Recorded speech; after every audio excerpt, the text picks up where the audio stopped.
Hello and good morning. Can you hear me well? I hope you can. It says I'm mute for some reason. I'm not sure why. But can you hear me? If you can hear me, please let me know. Welcome to another week of In the News with myself, Savvy Sapphire. Lovely to have you all here. If you're on the replay, please tap hashtag replay. Today, I'm bringing you the news on the 8th of November already. I hope you had a lovely weekend. I did. I had a relaxing weekend. So, what is it that you've been up to in the property space this weekend? Have you enjoyed it? What have you been up to? I'd love to hear your comments. And don't forget to leave your name if you haven't done so already, so I know who you are and I could say a good morning to you all. So, what do we have in the news today? Some of our topics is how to buy property at auction, looking to make sure that your property is well looked after during the winter months, where to buy property in 2022. I hope you can hear me well. If you're on here, please let me know if you can hear me. I'd really appreciate that. So, what do we have in the news today? Daytime TV. Ooh, here's how not to buy an investment property at auction. Daytime TV often has amazing property bargains that can be won at auction, and we all love watching them on TV, don't we? And there's some fantastic bargains to be had. And it's also easy to lose your shirt as well if you go to auction, if you're inexperienced at an auction and the excitement takes over. So today I'm going to share with you some do's and don'ts. When the property owner is looking for a quick sell and guaranteed sale of putting their property at auction, it ensures the sale is made quickly and without a forced start. It offers them to be able to really get their property on the market and get it sold within a short time because people's already done their due diligence and be able to go to that auction room and make sure that they can bid on the property that they want. But this is not always the case. In addition, mortgage lenders often put repossessed properties into an auction, and owners of any could consider an unmortgageable property often have few other options. Even if you've done your homework and you enter the room excited with all the vibes around you, it's easy to get sucked into the bidding war. There are plenty of people that have more money than sense, to be quite honest, and will be keeping the bidding beyond far the actual value of the property when it goes under the hammer. If you get caught up in the auction, that could be you. Keep your head and stop bidding when it reaches the limit you've calculated. Every pound over that limit is a pound more that you shouldn't have bidded for that property. And it's a profit that you're taking away. So here's a list of do's and don'ts. I'm going to go through don'ts first. Don't turn up at the auction day to find a good deal. Don't check out anything beforehand. You'll know a good bargain when you see one. Don't bid up to the limit of your bank balance. Don't worry about getting a mortgage. You're sure to get one when needed. Assume your solicitor will understand the urgency of completing it fast. Don't bid on a property in poor condition because they're bound to go well under the market value. And what are some of the do's? So do definitely check out the lots beforehand and research similar property values in that catchment area, rental potential, etc. And arrive armed with a solid information on each lot you're interested in. Ensure you got a legal pack for each property you intend to bid on. This will contain all the property relevant legal documents, including planning permission agreements, lease information, and special conditions of sale. Ideally, get your solicitor to give you a once over before you go to auction. Do your sums beforehand. Find out what needs to be done up for the value of the property and work out the cost doing it up. Add your profit and know the most you can afford to pay for it before you even start the auction. Do know when you win a bid on a property, you'll need to pay 10% immediately and must complete within 28 days for most auctions. Some are less. You need to either have approval in principle for a mortgage or have other funds to pay the remaining 90% quickly. Do have a solicitor experienced in auction transactions lined up and ready to go. And do bid on properties in poor conditions because you know nobody will get a mortgage on them and you can either pay cash or have bridging finance in place. So here's some do's and don'ts. Tell me what your do's and don'ts are going to auction. Have you ever gone to auction and bid and won any properties through auction? I certainly have. I bought land through auction, which I still own. And it is very tempting to just put up your hand and get carried away in a moment. But I always say, make sure you do your due diligence before you go to auction, because once that hammer goes down, that property is yours. And there will be penalties if you cannot afford to go through the property or realize in the end the property is not worth having. So let me know your views on this. Have you ever gone to auction? Would you like to go to auction? Have you ever gone in that environment where it's just buzzing in there? A couple of years ago, I took some ladies down to network auctions and it was really good. They enjoyed the day, they learned a lot, and it got them enthusiastic to start looking at properties in a different way. And there's many ways you can buy property. Auction is just one of them, but it is the best one because once you know that hammer goes down, you own that property. 28 days, you're going to have that property. It's very quick, very fast, and very efficient. So I love auctions for that purpose. In avenues, winter's coming. And here's some advice for you landlords. With the weeks before, as we've been going into darkness now, winter's definitely finally here. Good morning, Dorothy. Lovely to have you here. There has been some advice for landlords to avoid unwanted issues with their property and make extra enticing for the tenants, given that the market continues to remain fierce. New research has shown that the average void tenancy time has continued to decrease month on month since May to the current norm of 2.1 weeks on average. Tenants' time continues to go on a rise, meaning there's never been more attractive time to be a landlord. Winter months can cause costly, unwanted problems in a property. Don't I know it? At the beginning of October, I had boiler, pipes, and things going in some of my properties. And this happens every year, to be quite honest. Even though I keep up to date with the maintenance, things will spring up. And if you haven't got that budget for it, it does throw your costings out. And because the winter months are coming, landlords should put a checklist together to make sure that they are covering themselves for each of their properties in the event of anything happening. With the average length of tenancy continuing to increase, landlords are more likely to get a good tenant in situ by using a good agent and having a well-maintained property.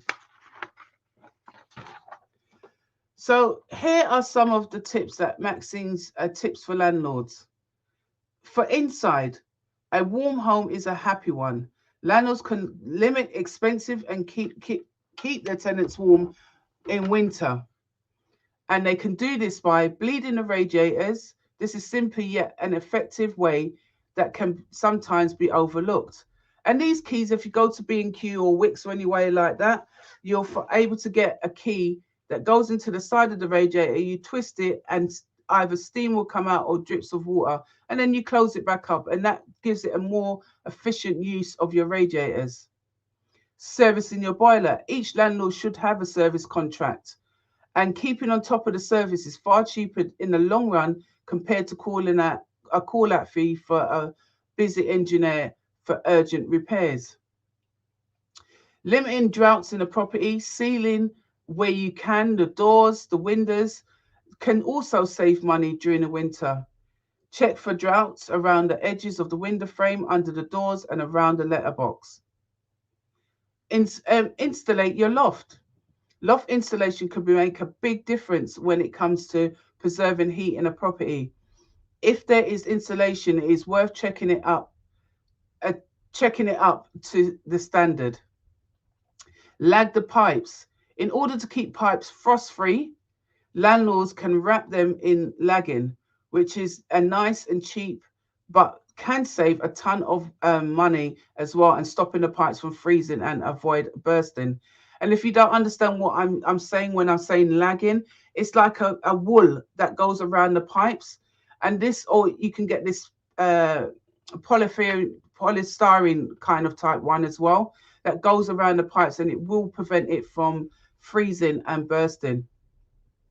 If a property is empty and ready and waiting for a new tenant, landlords should consider flicking on the heating and making it a warm and cozy for viewing. Outside, keep on top of interior maintenance, really important for landlords in order to limit potential expensive damage before the worst of the weather hits landlords. You should check and clean the gutters to limit blockages and prevent water damage. Repair and maintain garden fences, windows, and other features. Check the roof, as its missing tiles could bad storms can cause structural problems and long-term problems as well. The garden. If a property is empty and the landlord is looking to make more attractive potential tenants, small upgrades, outdoor spaces can make all the difference. With autumn winter leaves, which I love, scattered and gloomy days approaching, a well-maintained garden can give a property a burst of colour and tidiness it needs. Landlords need to consider planting new plants, trimming back hedges, and sweeping away any dead debris. So what do you think about that? Do you think that, making sure you secure your property, even if you're not a landlord, these tips are really good for you if you are just in your normal home?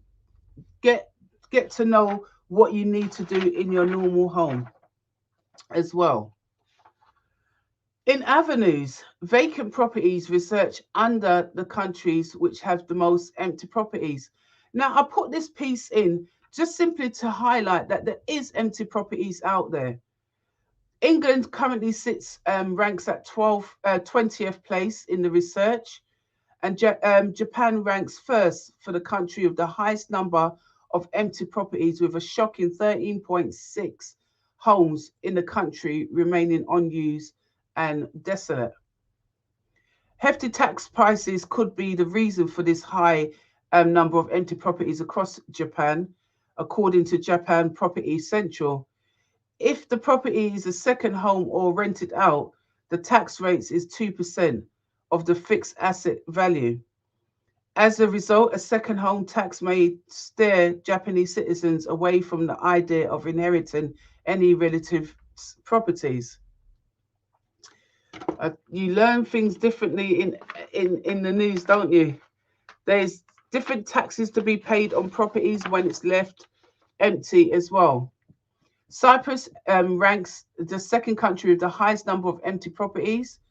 Around 56,851 empty properties exist in the country.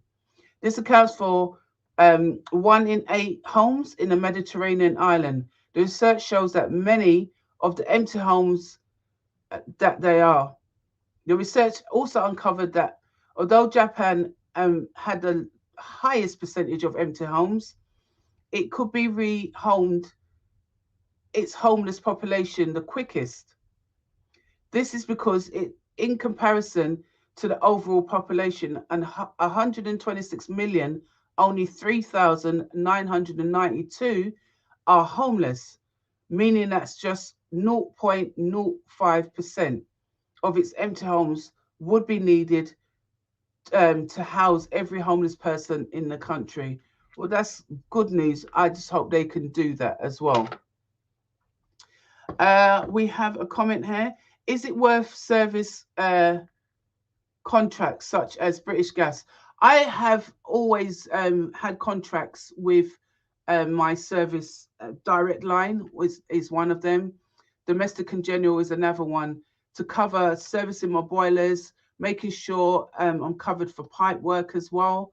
Any If I was missing a tile of my roof, then I'm covered for that under this insurance as well. So yes, it is definitely worth checking out your service providers to help you navigate what kind of insurance you need in place to protect your home, and not only protecting your home but protecting your investment properties as well.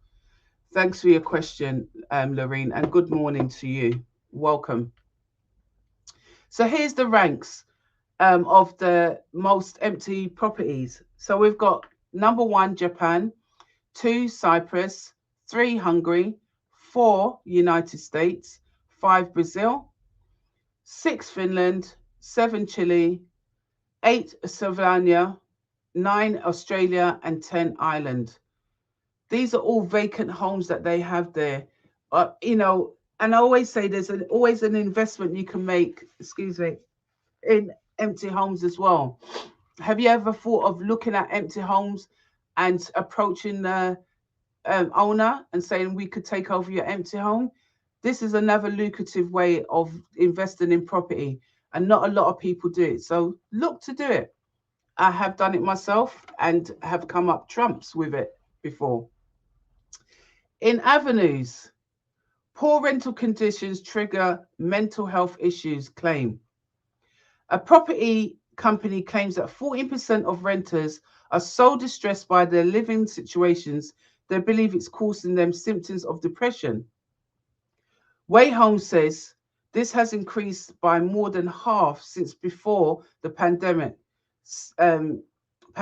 Separately, its survey apparently shows that 13% of tenants say renting has led them to suffer anxiety, and 12% report feeling isolated, while 10% are so unhappy with their living situation that it is causing a contribution to broadening mental health issues.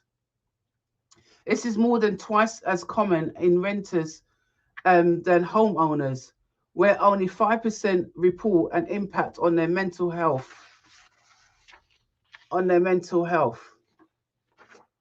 Of those renting who said their living situation has contributed to feeling of depression and anxiety and isolation, or has caused other mental situations. 1 in 5 blame the fixtures and fittings being in poor condition, and 1 in 10 said that their home was the wrong size. I've always said this, and I will keep on saying this. When you are doing a rental property for your tenants, try to make it a home for them. They are human beings after all, and they're not to be treated like animals and just be slapdash and very poor conditions. Always make it a home for them so that they feel that they belong there, that they can do and look after your home as well. Because if you give them a trashy house, what's going to be the effective outcome? It's going to be trashed by them as well, because they're going to feel that they don't need to keep it up. But I know it can cause depression as well. Because if you're not comfortable in your in your environment where you're living, it can be very depressing, even if you are a homeowner. So can you imagine them paying you rent and not being able to feel like it's part of their home, and then the size that they're living in?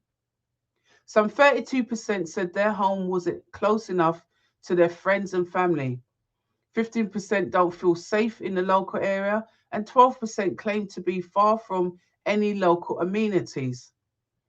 Just over a fifth of those renters are claiming to be struggling with mental health, attributed their suffering to feeling insecure in their current accommodation. Way Home says the study was conducted over the course of the last 3 years and included 1,001 private renters and 1,002 homeowners in 2019.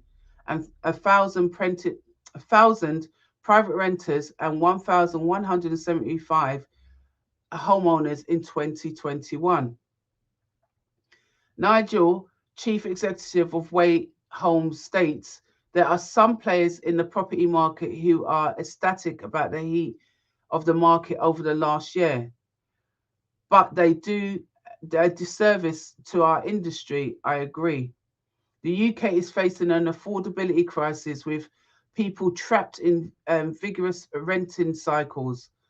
Their research has brought it to light just what can happen to those who are continually priced out of home ownership, with cases of depression on the rise and feeling isolated and anxious. It is in some instances people are even putting major life plans on hold until their home is worthy of their family. I mean, that's really sad. It really is. It's very sad. Good morning, Maureen. I'm not sure who this is, but your comments is not welcomed. Thank you for disappearing. There's some people in the news that will come out and do silly things while you are on the live, and it's the way I deal with it. I ignore and block. Anyway, in avenues. Good morning, Maureen. If I didn't say good morning, I got distracted by somebody. Government red tape still an obstacle to buy-to-let investors. Landlords are hesitant about buying more properties, according to a new study by Simply Business. The study of 560 landlords from across the UK reveals the government regulation remains at 35%, citing that there's reason for their decision not to buy more properties. There is also uncertainty around the viability of sector in general, with 23% of landlords saying that they are worried about the future of the rental market. 2/5 of landlords say that the COVID-related compensation should have been offered to those who have lost their rental income, while more than 1 in 3 believe that the government should have provided financial support for tenants who weren't able to pay their rent. The poll was taken before the announcement last weekend of a £65 debt fund for English tenants with COVID-related arrears. Simply Business Chief Alan Thomas comments the impact of the pandemic has felt across all corners of the country, and that no different for the 2.6 million landlords who let out their residential property in the UK. The extent of the pandemic impact is made clear in our latest research, and many landlords still hesitate about investing in new property. Contributing over 16 billion annually in pre-tax spending, an exodus of smaller landlords from the buy-to-let market could have a devastating impact on the UK economy. But more than this, landlords are critical to our community, offering much needed accommodation over 4.4 million households. Thankfully, for most landlords remaining resilient, 59% of landlords still think property is worthwhile investment, while almost a third are optimistic, I should say, about their future in letting out a property. So what do you think about that? Do you think that it's still good for anyone to get into investments now? Or do you think you should hold off? Share your views. Stand by a possible interest rise today. That was last week. Analysts suggest that there is a 50-50 chance of a base rate rise being announced by the Bank of England Monetary Policy Committee last week. The base rate, the country's main interest rate, has been below 0.0% for 12 years and was dropped to an historic low of 0.1% in March 2020 as the coronavirus gripped the nation and basically wrecked the economy. A rise today or at the MPCs next week, which is this week, or in early December, would signal a return to something like normal lending conditions, but its effects on the housing market may be relatively modest. Around 50% of homes are owned outright anyway, with no mortgage owned on them, which is classed as unencumbered. And for the rest, around 3/4 have fixed rate mortgages deals, meaning their repayments won't change until their current deals ends. The remaining 2 million owners on the standard variable rate mortgages or tracker mortgages, so their repayments will go up. Individual mortgage lenders will increase the rates in response to the Bank of England's announcements. Robert Gardner, chief economist at Nationwide, said investors expect Bank of England's base rate to be increased before the end of the year, most likely to 0.25% or 0.5%, and perhaps reach 1% within a year. Though the market projects they will remain close to the level in the last 5 years' time. Providing the economy does not weaken significantly, the impact of a limited rise in interest rate on the UK household is likely to be modest. This is partly because only a relatively small proportion of borrowers will directly be impacted by any change. The share of outstanding mortgage on variable interest rates, and which are therefore likely to see an increase in payments. If the bank rate is increased and has fallen to the lowest level on record, down from a peak of 70% in 2001, with a surge of 60% in 2011. Moreover, even 0.4% increase in rates to 0.5% is likely to have a modest impact on most borrowers. So basically, what they're saying is if you are on a variable or rate currently, try to look to remortgage your property so you don't put yourself in a situation where you're going to be paying more. Facebook user, I think people will always need a good home, so property is a good idea. I totally agree with you. Everyone's going to need a good home. The social housing is so weak at the moment. There isn't enough properties out there. So the private landlords are actually topping up those shortfalls in where the social housing should kick in. And I hope one day the balance will be redressed as well, and that we will have a situation where the properties, the social housing does start to pick up in order for people to really have somewhere where it's a good rent and be able to live. So thank you, Facebook user. I'm not sure who you are. Oh, it's Dorothy. Okay. Hi, Dorothy. Maureen says, location is key. Yes, if the figures stack up, go ahead rather than holding back on rental. Agree with you on that, Maureen. Thanks for sharing that point. Okay, so in avenues, it's got here interest rates. What about unlucky accidental landlords? Many homeowners face situations where they have no other option but to rent out their home. Often there are periods with residential properties is unoccupied, such as when unable to find a buyer during the moving process or when temporarily locating for work. Standard residential mortgages don't usually allow letting for the property, but a consent to let agreement from a mortgage provider gives short-term permission. Some mortgage providers are raising the mortgage rates by as much as a 1% during the consent to the let periods, resulting in cases where accidental landlords are paying more if they had to remortgage to the equivalent buy-to-let type loan. What is a consent to let?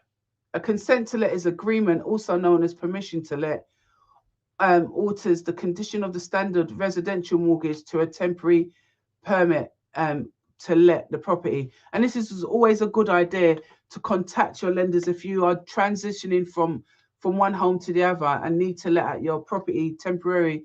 Your lenders will more than likely give you permission to do this. And some lenders that I know in the past that have done that have not charged you a fee for doing that. So always ask your lenders whether they can give you permission to rent it out for a short period of time. There are typical issues for fixed periods up to around 2 years, so are not a long-term solution for landlords. So you need to really look into this and make sure that it's not a long-term arrangement, because you'll find yourself in a pickle if you do. Most lenders will be happy to grant consent to let, but there are usually some requirements, such as rental income must cover the mortgage payments. The borrower must have been living in the property for at least 6 months. The borrower must have a certain level of equity in the home, usually around 25%. And what do mortgage providers charge for consent to let? Consent to let varies depending on the mortgage provider, as I just said. Some provide it for free, whilst others have a fixed fee or rise the mortgage rate. Here are the current charges for some of the UK's most popular lenders. Remember, these are subject to change, so checking before making any decision is a wise move to do. Nationwide Building Society increased the standard mortgage rate by 1% after the property has been rented for 6 months during the consent to let period. Yorkshire Building Society increased the mortgage rate by 1% during the consent to let period. Santander will charge a fixed fee of £295. Barclays will not charge for consent to let. Lloyds Banking Group may apply charges when tenants have moved in, but do not state up front that they will be charges. So when is it cheaper to remortgage to a buy-to-let loan? All else being equal, lenders charge more than when lending to property investors than homeowners.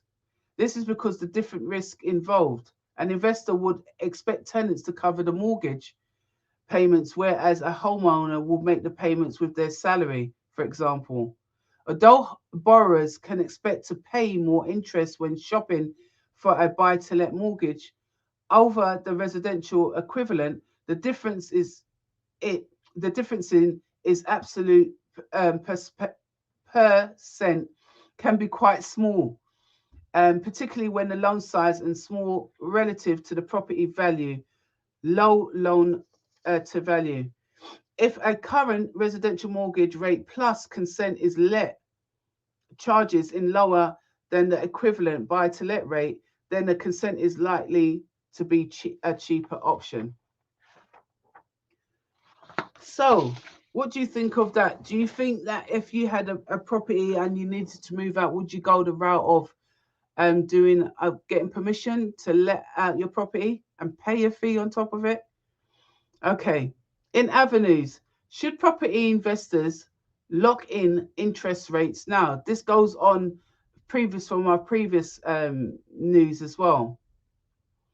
Last week, Thursday, November the 4th, the Bank of England Monetary Policy Committee will decide whether interest rates will finally increase after the record historic low of 0.1% has been in place since March 2020 to help protect the economy during the coronavirus.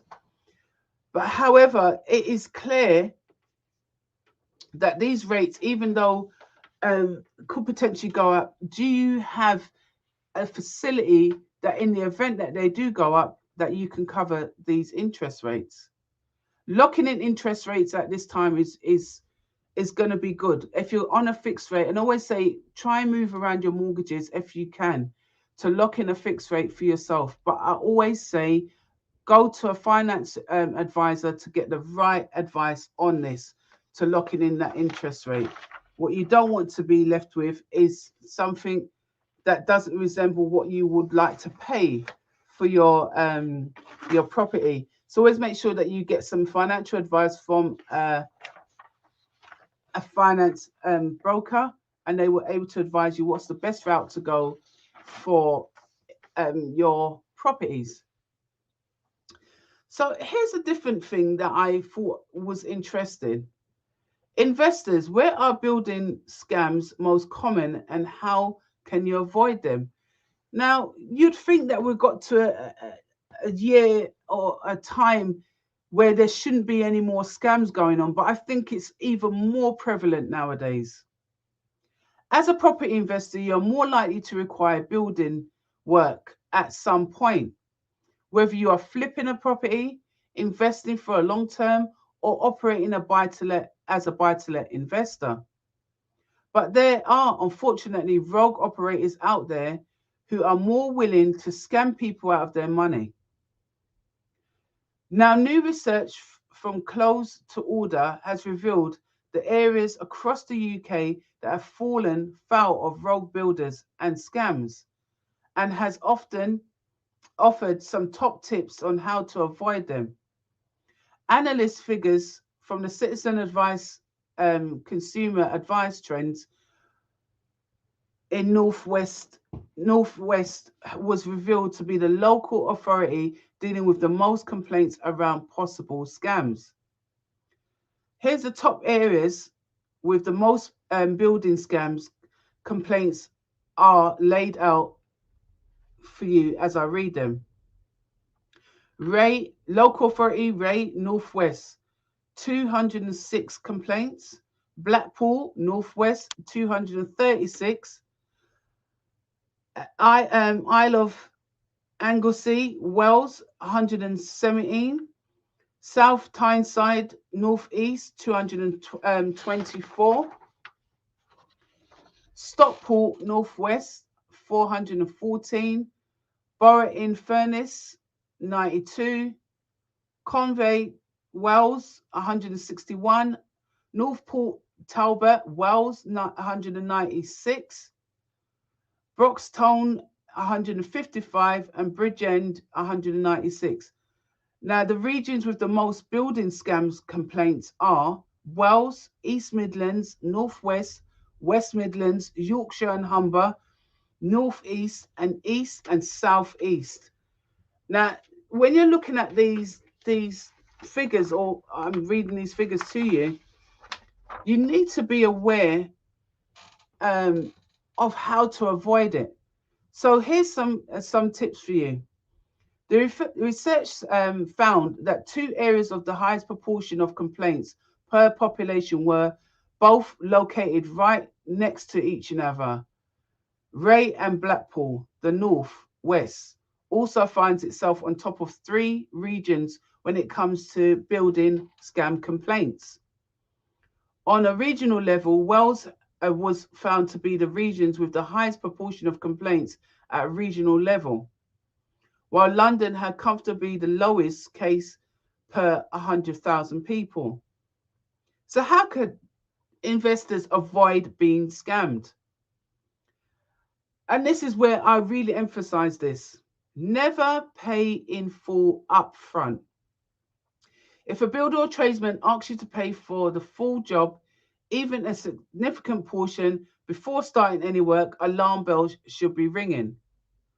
One excuse commonly used by rogue traders is that they need to order tools or material. However, suppliers will usually provide them on credit. And I've always said this, any builder worth their salt would always buy the materials up front, and then they will send you an invoice for the completed works along with the materials that you have agreed on. Note the fine print.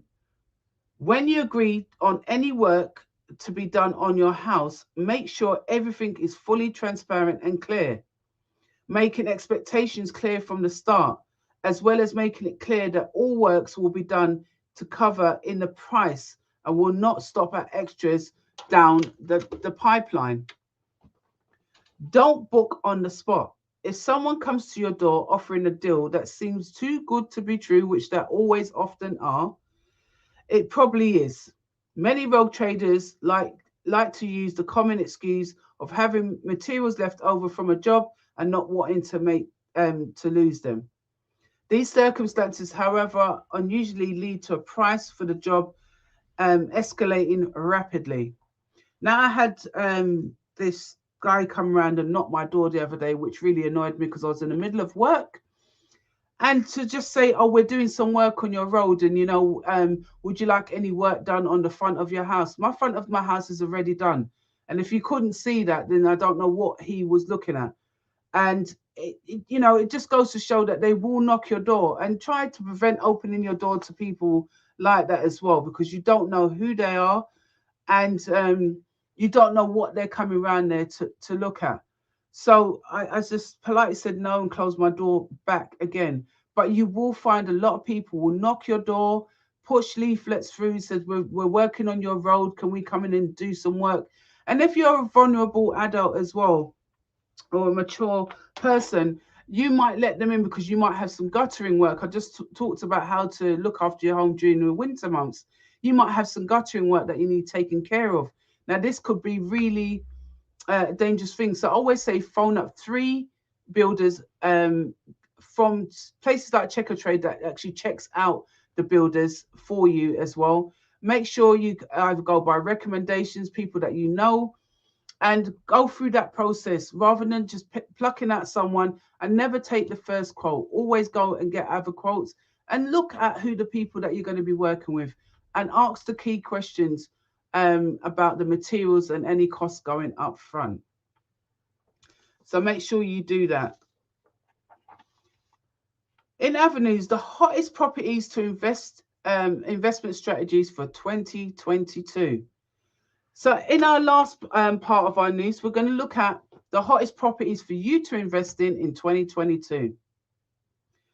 So we've just gone through a pandemic, and the property industry has gone it's really got buoyant. A lot of people are investing and paying silly prices and everything like that. But where is the best places, or what is the best investments to invest in 2022, which we are fast approaching, I might tell you. The property industry has been on a strange journey, wouldn't you agree? That is not even top experts could even predict on this. Me neither.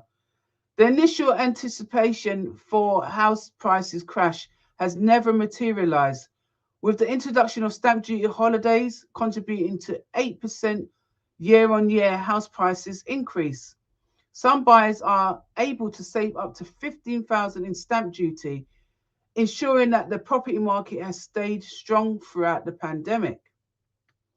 So how property investment has been affected by COVID-19? The pandemic has resulted in a variety of outcomes for different types of property investors. The tenant eviction ban results in many buy-to-let landlords losing rental income. The growing housing prices has also made it more difficult for profits from a buying property to let out. But the stamp duty holiday gave buyers a big window of opportunity to add new properties to their portfolio while avoiding paying the usual tax. Holiday lets are becoming very lucrative investments. So this is what you can invest in, holiday lets. With foreign travel restrictions and health concerns over going abroad, the majority of British holiday makers are taking breaks in the UK rather than missing out on their holidays. Areas such as Lake District and Cornwall have been a huge uplift in bookings and searching for accommodation throughout 2021, with some holiday rental companies experienced more than 40% increase in summer 2021 bookings. Domestic holiday experts are predicting that this demand for UK staycation is here to stay. Hear what I'm saying? It's here to stay. At least for the next 4 to 5 years, which opens up a lucrative investment opportunity in holiday property rentals. As well as taking more bookings, many holiday accommodation owners and companies have increased their prices to maximize the opportunity they now have on their hands. Choosing the best holiday accommodation for letting. For people who are interested in cashing in on the UK staycation trend, there are plenty of lucrative opportunities. Which is the best for you will depend on a number of factors, including how much capital you have, how soon you want to see the returns, and how long you want to be tied into your investment. Another important consideration is how much effort there will be on your part, as some investments allow you to invest and take a backseat, while others will require you a great amount of your time and input. So, what do you think about that? Do you think that staycations are here to stay and that's a new trend now? Is that the new thing to invest in? Well, I think so. And we'll be looking into investing different in different parts of the UK and primarily to let out for vacation homes. What's your thoughts on this? Do you think that going into that kind of investment is a good thing? And what areas of the country are you going to invest in that you may feel that is a good offering for a staycation retreat for a family coming in or family that is here and staying here? What do you think about that?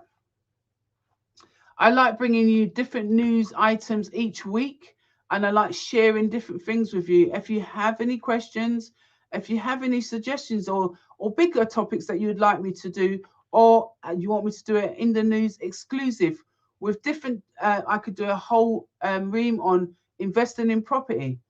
Please feel free to reach out to us. We offer loads of courses. We've got a membership site that you can join. I offer a free consultation that you can ask me any questions if you're too shy to ask me on here.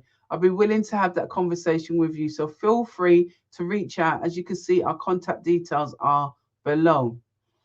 And go to our website where you can book a direct appointment with myself. I'd love to see you there, and I'd be happy to share my thoughts with you and listen to what you have to say. Well, I want you to have a lovely day and have a glorious week. And I'm going to have one too. It's going to be a very busy week for me this week. But I want you to know that property investing is here to stay. You just got to know what strategy suits you. Thank you for joining me today on the 8th of November for In the News with Savvy Sapphire.